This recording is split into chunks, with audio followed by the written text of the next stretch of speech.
जळगाव येथे निवेदन देण्यासाठी उपोषण कार्यकर्ते विनोदभाऊ भोसले हे स्वतः गेले असता त्या ठिकाणचे जळगाव जिल्ह्याचे जिल्हा परिषदेचे जिल्हा आरोग्य अधिकारी यांच्यावरती कायदेशीर कारवाई करण्यात यावी ही मागणी रिपब्लिकन पार्टी ऑफ इंडिया या पक्षाच्या वतीनं करण्यात येत आहे। आई संघटनेच्या वतीनं निवेदन देण्यास सुरुवात झाली आहे। नाशिक जिल्हाधिकारी यांना निवेदन देण्यात आलं आहे। तसेच जिल्हा परिषदेचे उपसंचालक यांना देखील निवेदन देण्यात आले। विनोद व भोसले यांना केबिनमधून बाहेर काढल्याबद्दल वातावरण चिघळायला सुरुवात होताना दिसतीये। अधिकारी हे जनतेचे नोकर आहेत, मालक नाही, याचं भान अधिकाऱ्यांना असणं गरजेचं आहे। अधिकाऱ्यांनी घरचं दुखणं बाहेर काढणं हे चुकीचं आहे।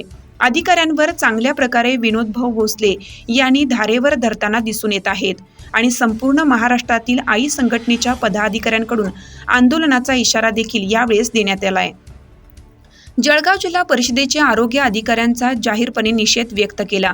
हुकुमशाही अधिकाऱ्यांना तात्काळ निलंबित करा अशी मागणी महाराष्ट्र राज्याचे आरोग्यमंत्री तसेच ग्रामविकास मंत्री व महाराष्ट्र राज्याचे मुख्यमंत्री यांनी स्वतः या प्रकरणात लक्ष देऊन संबंधित जिल्हा आरोग्य अधिकारीवरती तात्काळ कारवाई करण्यात यावी, अन्यथा महाराष्ट्रामध्ये तीव्र स्वरूपाचं आंदोलन उभं राहणार अशी थेट इशारा विनोदभाऊ भोसले यांनी दिलेला आहे।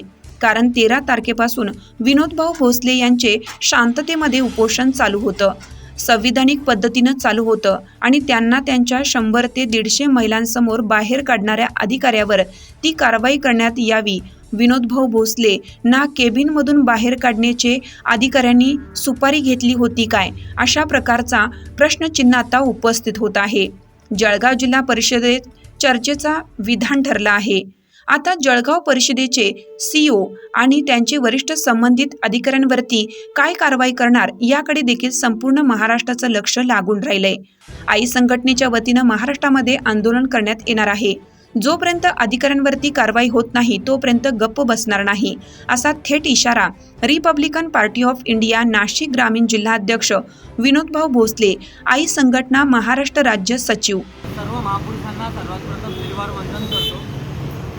मी आई संघटनेचा महाराष्ट्र राज्याचा सचिव विनोद भोसले गेल्या 13 ऑगस्टपासून नाशिक सिव्हिल हॉस्पिटल समोर आमचं आमरण उपोषण चालू होतं आणि 5 दिवसानंतर महाराष्ट्र राज्याचे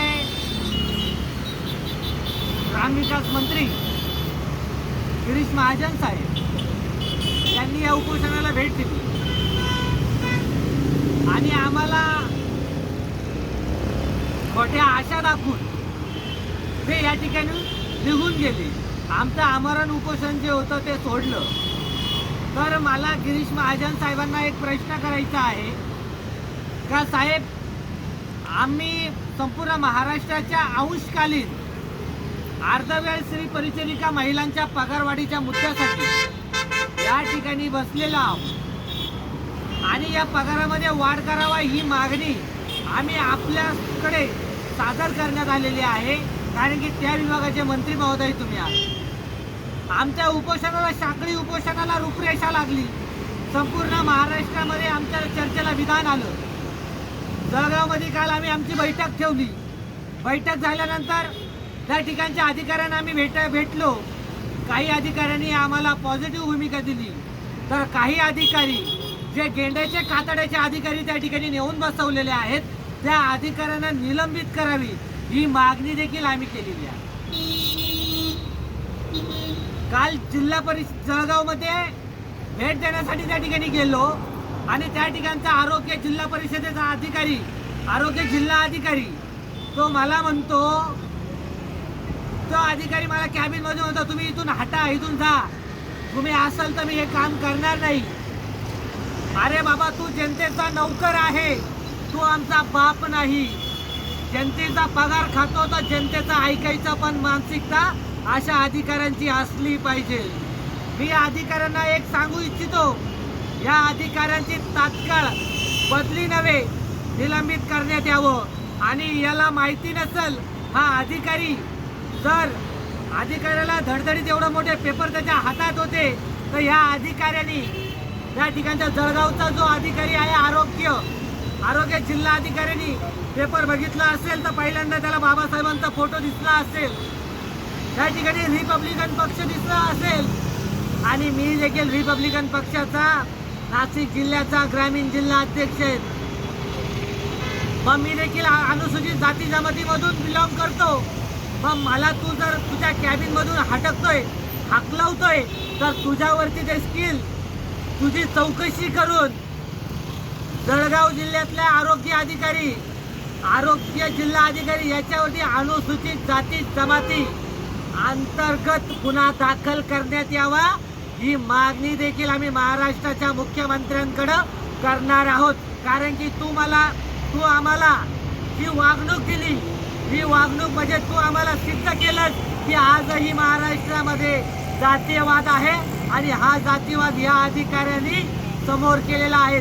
याच्यावरती संबंधित संचालकांकडे आम्ही पत्रव्यवहार केलेला आहे. संचालकांना आज भेटलेला आहोत. उद्या मी महाराष्ट्राच्या मुख्यमंत्र्यांना देखील भेटणार आहे, आरोग्यमंत्र्यांना देखील भेटणार आहेत. या संबंधित विभागाचे अधिकारी जेवढे असेल या सगळ्या अधिकाऱ्यांना भेटणार आहेत आणि या अधिकाऱ्यांकडून काही होत नसेल तर मी खंडपीठामध्ये याच अधिकाऱ्याविषयी कायदेशीररित्या गुन्हा दाखल करून मी त्या अधिकाऱ्याला त्याची जागा 100% दाखवून देईल. कारण की आम्हाला वाद तुझ्याशी नव्हता. तुझी घरची खुन्नस आमच्यावर काढायचा तुला कुठल्याही प्रकारचा अधिकाऱ्यांना नाही आहेत.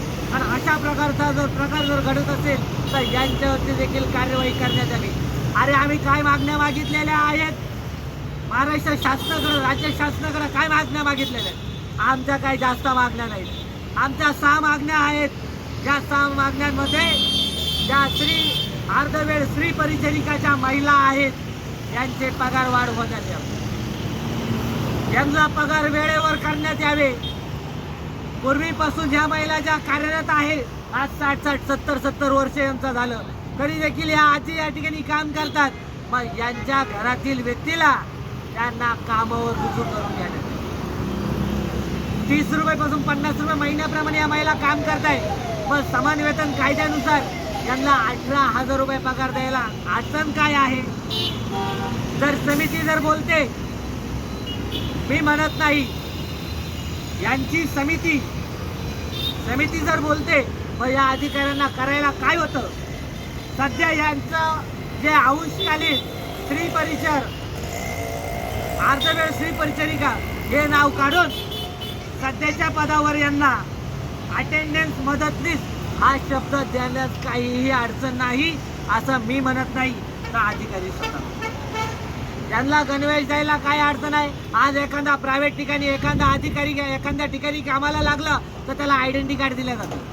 आज एवढे दिवस या महिला काम करतात, यांना कोणता आयडेंटिटी कार्ड दिला जातो? यांना आयडेंटिटी कार्ड नाही.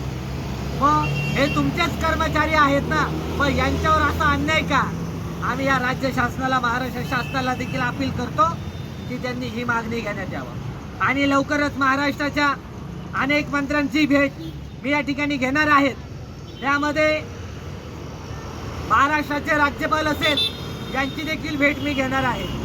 त्याबरोबर विरोधी पक्ष नेते यांची देखील भेट मी घेणार आहे. त्याचबरोबर भारत देशाचे आपले राष्ट्रपती ममता मुर्मूजी यांची देखील भेट आम्ही घेणार आहेत. त्याचबरोबर आपल्या भारत देशाचे प्राईम मिनिस्टर पंतप्रधानजी नरेंद्रजी मोदी साहेब यांची देखील भेट आम्ही लवकरच घेणार आहेत. या ठिकाणी महाराष्ट्राचे मुख्यमंत्री, उपमुख्यमंत्री, आरोग्यमंत्री, ग्रामविकास मंत्री यांची देखील भेट आम्ही येणाऱ्या काळात घेणार आहेत. आणि आमचा जो प्रस्ताव आहे, हा सगळा प्रस्ताव हा आम्ही त्यांच्याजवळ ठेवणार आहे. तत्पूर्वी जो जळगावचा जो अधिकारी आहे, जिल्हा आरोग्य अधिकारी, यांना तात्काळ निलंबित करण्यात यावं आणि त्या अधिकाऱ्याची चौकशी करून त्या अधिकाऱ्यावरती अनुसूचित जमाती अंतर्गत गुन्हा दाखल करण्यात यावा अशी मागणी मी या ठिकाणी करत आहे. जय भीम, जय आदिवासी, जय शिवराय, जय सर. वृत्तसंकलन विभाग, महाराष्ट्र वार्ता 24 न्यूज.